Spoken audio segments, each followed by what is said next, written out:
राधा स्वामी जी एक भाई था जो बाबा जी को बिल्कुल भी नहीं मानता था। उस भाई का एक दोस्त था जो सत्संगी था। आपस में दोनों का बहुत प्यार था।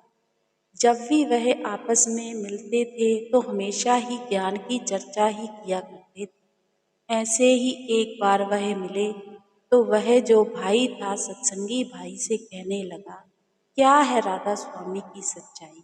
तुम मुझसे चर्चा तो करो, मैं तुम्हें बताऊंगा कि असली ज्ञान क्या है। तो वह सत्संगी भाई कहने लगा कि सभी परमात्मा एक ही होते हैं। गुरु कभी किसी का अलग नहीं होता है। जो कुछ भी है वह तो हमारे अंदर है। अब कोई बाहर से ढूंढता है, कोई अंदर से ढूंढता है। तो भाई हमेशा ही तुम मुझसे इसी बात में बहस करते हो, तो मुझसे बहस मत किया करो। अब वह जो भाई था वह कहने लगा कि नहीं, अगर तुम्हारे गुरु भी मेरे सामने आकर खड़े हो जाए ना, तो उनको भी मैं हरा दूंगा। उनसे भी मैं पूछूंगा कि आप कौन हो। तो अब यह बात जब सत्संगी ने सुनी तो वह कहने लगा कि भाई, तुझे मानना है मान, नहीं मानना मत मान, लेकिन इतनी गुरु की निंदा मत करा कर। निंदा गुरु की कभी नहीं करनी चाहिए। तुम हमेशा मेरे ही पीछे पड़े रहते हो। ऐसे ही दोनों में बातें चलती रही। ऐसे ही समय बीतता गया। जब भी वह भाई उस सत्संगी भाई के पास आता था, यही बात कहता था कि तुम्हारे राधा स्वामी की क्या है सच्चाई? मुझसे चर्चा तो करो, मैं तुम्हें बताऊंगा। अब ऐसे ही जब वह भाई आता तो वह बोली जाता तो वह जो सत्संगी भाई था ना, वह आंखें बंद करके बैठ जाया करता। जब आंखें बंद करके बैठ जाया करता तो अब वह भाई सोचता कि मैं तो इनसे बातें करता हूँ, यह आंखें बंद करके बैठ जाते हैं। फिर वह भाई उस भाई को बुलाने लगता कि भाई मेरी बात तो सुनो। अब वह सत्संगी भाई कहने लगा कि देख भाई, मैं इतनी निंदा नहीं सुन सकता अपने गुरु की। तो वह जो भाई था वह कहने लगा कि अंदर देखते क्या हो तुम, मुझे यह बताओ। आंखें बंद करके मैंने तो देखा नहीं है कि कभी किसी को अंदर से कुछ दिखाई दिया हो। तुम आंखें बंद करके बैठ जाते हो। मैं जो तुम्हें बातें बताता हूँ वह तो तुम सुनते ही नहीं हो। अब वह सत्संगी भाई कहने लगा कि आज मैं तुम्हें कुछ बातें बताऊंगा, वह तुम ध्यान से सुनना। अब वह भाई कहने लगा, बताओ। अब सत्संगी भाई कहने लगा कि देख भाई, जिस गुरु को हम मानते हैं ना, हमें तो उसी से ही सारा कुछ मिला है। जो भी मुझे अंदर दिखता है वह तो मैं तुम्हें अब बता नहीं सकता। यह तो तुम्हें खुद ही करना होगा। अगर तुम्हें इतनी ही ज्ञान की चर्चा करनी है ना, तो वहाँ पहुँच जाओ जहाँ से मैंने नामदान लिया है। वहाँ जाके यह ज्ञान बताना सबको कि गुरु हैं कि नहीं हैं। तो वह जो भाई था वह सोच में पड़ गया कि यह तो मुझे चक्कर में ही डाल रहा है। अब मैं करूं तो करूं क्या? अब वह जो भाई था उसने कहा कि ठीक है, अगर तुम यह बात कहते हो ना, तो मैं वहां भी पहुंच जाऊंगा, लेकिन मैं तुम्हारे सद्गुरु को झूठा साबित करके ही छोड़ूंगा कि राधा स्वामियों की कोई सच्चाई नहीं है। अब वह भाई जो सत्संगी भाई था वह वहां से चला गया और कहने लगा कि देख भाई, तुझे जाना है जा, कुछ करना है कर। ऐसा ना हो कि जो हमारी दोस्ती है वह भी खराब हो जाए, क्योंकि मुझे यह बातें अच्छी नहीं लगती हैं अपने गुरु की सुनते हुए।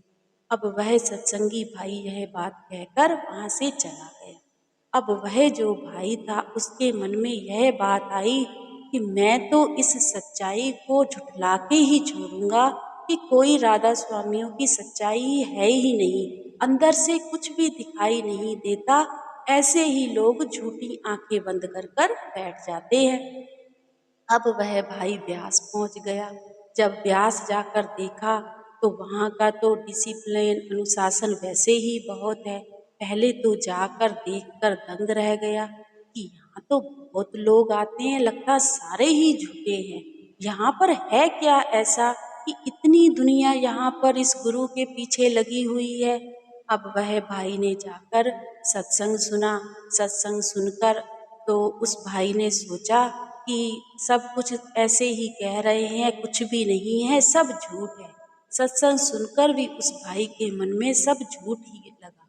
फिर उस भाई ने आकर बाहर पूछा कि आगे भी कुछ होता है, यहाँ पर मैंने सुना है नामदान मिलता है, वह कहाँ मिलता है। अब वह जो भाई था, वह भाई जहाँ पर नामदान मिलता था वहाँ पहुँच गया। अब उस भाई को जब पर्ची मिलनी थी, जब पूछताछ हुई, तो सेवादारों ने पूछा कि भाई नामदान क्यों लेना चाहते हो। तो आगे से उस भाई ने कहा सच को साबित करने के लिए। अब उस भाई को पर्ची भी मिल गई, आगे उस भाई को नामदान भी मिल गया। जब वह भाई नामदान के लिए गया अंदर, तो वहाँ पर सोचा कि चलो अब देखते हैं यह 5 शब्द हैं क्या। जब 5 शब्द सुनेंगे, सभी 5 शब्द ही सुनते हैं ना तो कहते हैं जी हमें अंदर से ज्ञान हो गया। तो अब देखते हैं कि होता क्या है। अब उस भाई ने जैसे जैसे जो जो सोचा था उस भाई के साथ वैसे ही सारा कुछ हो गया। भाई को नामदान भी मिल गया। अब वह भाई बड़ा खुशी खुशी सबसे पहले घर नहीं गया, उसी दोस्त के पास उसके घर पहुंच गया। जब उस घर में पहुंचा तो उस अपने दोस्त से कहने लगा कि भाई आज मैंने तुम्हारे गुरु को झुठला दिया है।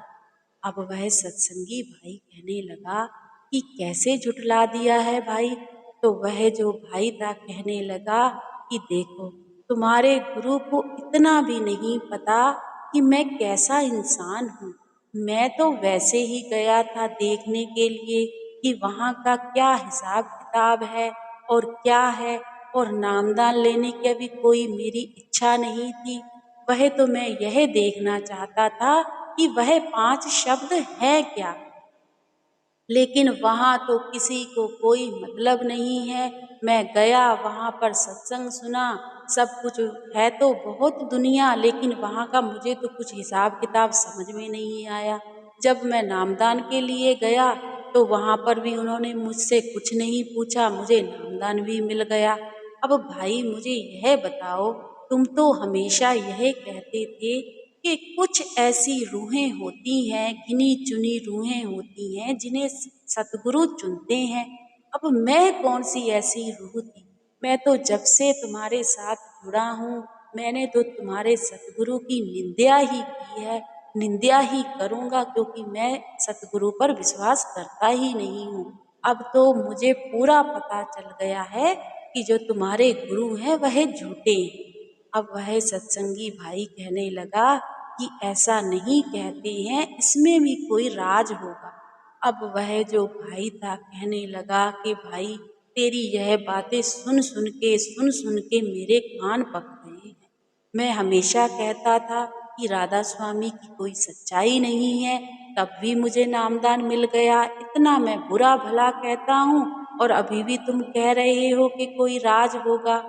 अब वह भाई जो सत्संगी भाई था कहने लगा कि देख भाई, अगर अब तुझे नामदान मिल ही गया है तो इसको जपना, जैसे जैसे गुरु ने बताया है ना वैसे वैसे घर जाके इसको जपना। तो वह भाई कहने लगा ठीक है। जब वह भाई अपने घर गया तो जाकर कहने लगा कि अपने आप से कहने लगा कि कौन जपेगा, मैं जब गुरु को मानता ही नहीं हूँ तो मैं नाम क्यों जपूंगा, मैं कभी नहीं जपूंगा। मैंने तो बस ऐसे ही परखने के लिए नामदान लिया था कि इनके गुरु में कितनी शक्ति है, मुझे नामदान मिलता है कि नहीं मिलता है। यह बातें सोच के वह भाई सो गया। जब सो गया तो ऐसे ही थोड़े दिन बीते, 10-15 दिन हो गए उस भाई को नामदान लिए हुए, लेकिन वह 1 मिनट के लिए भी भजन सिमरन पर नहीं बैठा और यही कहता था मैं गुरु का भजन सिमरन क्यों करूं, मुझे कुछ मतलब नहीं है। जब ऐसे ही 10-15 दिन हो गए तो एक दिन वह भाई सो रहा। जब सो रहा था तो क्या हुआ कि वह जो नाम लिया हुआ था, वह जो शब्द लिए हुए थे, वह अपने आप ही अंदर से आवाज आने लगी, चलने लगी। अब जब उस भाई ने यह बात देखी और सुनी सोचने लगा कि मैं तो कोई नाम जप भी नहीं रहा, यह मुझे कहाँ से आवाज़ आ रही है। तो वह भाई बहुत कानों में हाथ दे, उँगली दे कि मुझे यह आवाज़ ना आए, लेकिन वह आवाज़ वैसे ही शब्दों की उस भाई को आ रही थी। अब कैसे करके उस भाई ने अपने कानों में रुई वगैरह दी, पता नहीं क्या-क्या किया, वह भाई फिर से सो गया। जब सो गया, यह बात भाई ने तब किसी को नहीं बताई। जब अगले दिन फिर रात को वैसे ही हुआ, फिर से आवाज़ें आने लगी। जब आवाज़ आई तो उस भाई को बहुत प्रकाश नज़र आया। इतना प्रकाश नज़र आया कि उस भाई की नींद खुल गई और वह घबरा गया कि यह सब कुछ क्या हो रहा है। लगता है मुझ पर ना कोई संतों ने कोई चक्कर चला दिया है, ऐसा ही लगता है। अब वह भाई बड़ा घबरा गया। अब उस भाई ने ना रात देखी, वह उठ के अपने दोस्त के यहाँ चला गया। उस भाई का जाके दरवाज़ा खटखटाया। जब देखा तो वह भाई जो सत्संगी भाई था वह घबरा गया कि यह भाई रात को क्यों आया है। अब वह भाई जब अंदर गया तो उस सत्संगी भाई ने पूछा कि भाई क्या बात हो गई है। तो वह भाई कहने लगा कि भाई मुझे तो 15-20 दिन हो गए हैं, ना तो मैंने जो शब्द लिए हैं, ना तो मैं नाम पर बैठा, ना मैंने भजन किया। पता नहीं वह शब्द अपने आप ही चली जा रहे हैं और आज तो मुझे बहुत ज़्यादा प्रकाश दिखाई दिया, इतना कि मुझे खुद समझ में नहीं आ रहा था वह क्या है। अब वह सत्संगी भाई थोड़ा-सा मुस्कुरा दिया और कहने लगा कि भाई वह ही तो सारा कुछ है, तुम अपना भजन सिमरन करो। लेकिन वह भाई कहाँ हारने वाला था। वह कहने लगा मैं नहीं करूँगा भजन सिमरन, मैं गुरु को मानता ही नहीं हूँ, मैं क्यों करूँ भजन सिमरन, मुझसे नहीं होता है भजन सिमरन। तो वह सत्संगी भाई कहने लगा कि देख भाई, यह ही सारा कुछ, अंदर ही सारा कुछ है, यह ही प्रकाश है जो तुम्हें दिखाई दे रहा है, वह ही असली गुरु है। तुम्हें तो मालिक ने खुद आवाज लगाकर भजन सिमरन दिया है। तुम कहते हो ना कि तुम कोई रूह नहीं हो, तुम तो बहुत कोई पुरानी रूह हो, पिछले जन्मों की तुम्हारी बहुत भक्ति है, नहीं तो ऐसे सोकर किसको आवाज आती है। तुम तो भजन सिमरन भी नहीं करते हो। जब यह बातें उस भाई को सत्संगी भाई ने कहा तो उस भाई के मन में थोड़ी सी यह बात आई कि चलो अगर यह कहते हैं तो करके ही देख लेते हैं कि है क्या यह चीज। अब वह भाई ने अपने घर वापस चला गया। जब वापस गया तो उस भाई ने सोचा चलो क्यों ना भजन सिमरन पर ही बैठ जाते हैं।